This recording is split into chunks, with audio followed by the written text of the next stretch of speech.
هەندێک لە ئەندام پەرلەمانەکانیش بۆ بەرژەوەندی موچەخۆرانی هەرێم پشتیوانیان لێ کردووە.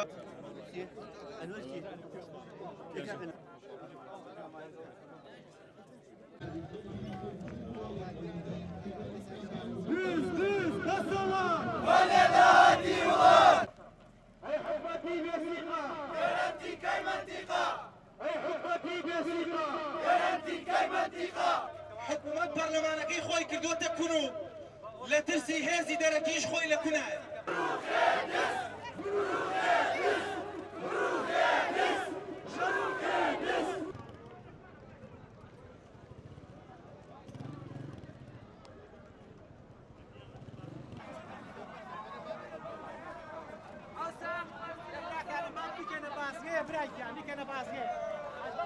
شکرایە هیچ خۆپیشاندانێک بەبێ ئامانج بەرهەمدار نابێت.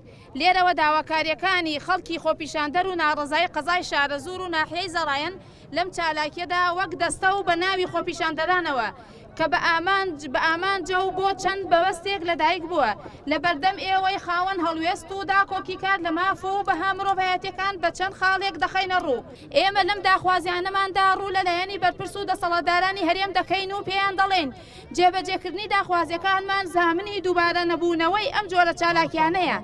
بۆیە نە حەزمان لە وەستانی ژیانە و نە ئامانجمان دروستکردنی قەرەباڵخیە لەسەر شەقام و جادەکان.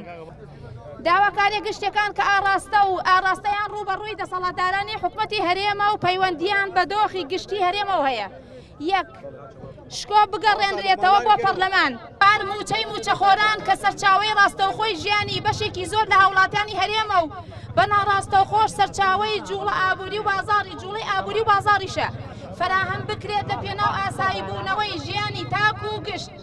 پێم دامەزراندنی گەنجان لەو داهاتەی کە چەند کەسێکی دیاریکراو نەبێت کەس نازانێت ئەچێتە گیرفانی کێ یان پێشخستنی کەرتی تایبەتی و دەستەبەرکردنی هەلی کار بۆیان.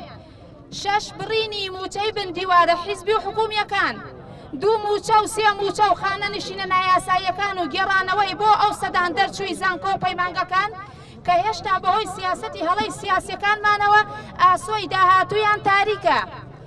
حەوت گێڕانەوەی موچەی بە ناحەقوراوی موچەخۆران و نەهێشتنی ئەو جیاوازیە زۆرەی نێوان موچە جۆرا و جۆرەکان.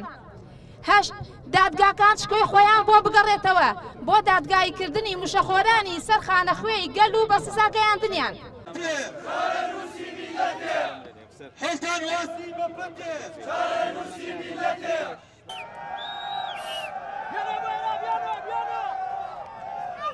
ئێمە ئەمڕۆ وەکو چینی مامۆستایان و سەرجەم فەرمانبەرانی قەزای شارەزوور و نەحیێ وەرماوە تایبەتی پاشەوەی چەند ڕۆژێک لەمەوە پێش کۆمەڵێک کەسی ڕۆشنبیر و فەرمانبەری ئەم شارە هەڵسان بە دروستکردنی ئەنجومەنێکی فشار بۆ فشارخستنە سەر دەسەڵات بۆی داوای ئەو ماف و سەرجەم پێداویستیان بکات کە بۆم شار و شارۆچکەی ئێمە پێویستە.